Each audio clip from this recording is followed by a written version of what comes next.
after I've done this on Stream Live. Anyway, so you're at a Japanese restaurant, let's just say, and it's a pay with red card order, as you've no doubt read in the description, at least for the few first sentences. And they hand you the food.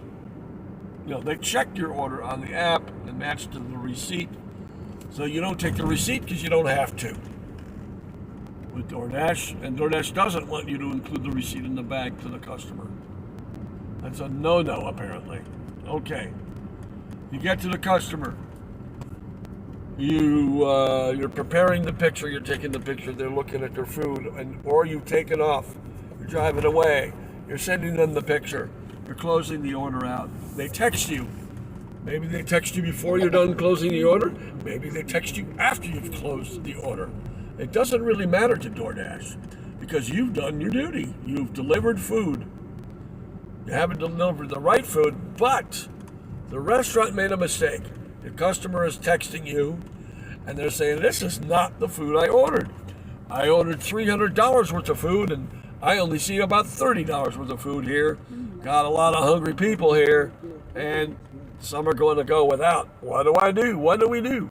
Then they call you and they tell you, and they're not happy. They're not really, they're kind of blaming DoorDash. They don't know to blame DoorDash or the restaurant. They don't know. It's the restaurant's fault in this case, in this scenario. And it's a real scenario. To prevent that, when you're doing a red card pay order and you see an itemized receipt in front of you and they hand you one, look at your app, look at that receipt. Fine. Then if they have a bag tag, look at that. If there's a way to match it up with a code number or actually the itemized items, awesome. Do that. If it doesn't match up somehow, or it just doesn't look right, hey, there's 30 items here. This is a tiny bag for 30 items. And if you know the portion sizes or you can see the pictures on the wall of how big the portion should be, say something. Help the customer out. Sure, you won't be on the hook later when you deliver the wrong food, but you didn't know it was wrong, you won't be on the hook. But if you check it ahead of time, you're going to have a happy customer. That's going to be great. Sure, they might have tipped you big when you got there, but they tipped you big based on a big order, on a lot of food. It's important to them. So they tipped you big on the back side, on the back end, after you picked up the food.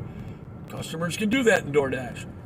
So, that's how you try to prevent that. You're not going to get in trouble whether you close the order out or not when the customer texts you or when the customer calls you. But hey, that's just the way it is. All right, well, I hope that helps. Just check the order on a red card pay and check the itemized list if you got it. If you don't, maybe ask. But a lot of times Japanese restaurants, the person at the front desk, even if they're young, they might not necessarily speak English very well. So make a little, kind of like a little joke, use a little sarcasm. That's how you know when someone understands English well, is when they get the sarcasm. But don't be offensive about it, but think of a sarcastic way to say something about it. Something in the news that's inoffensive, or something sarcastic about the weather. Sarcasm is a difficult concept. Mexicans don't understand it. But then again, a Mexican restaurant isn't likely to give you the wrong food. Just saying, I don't think that's racist.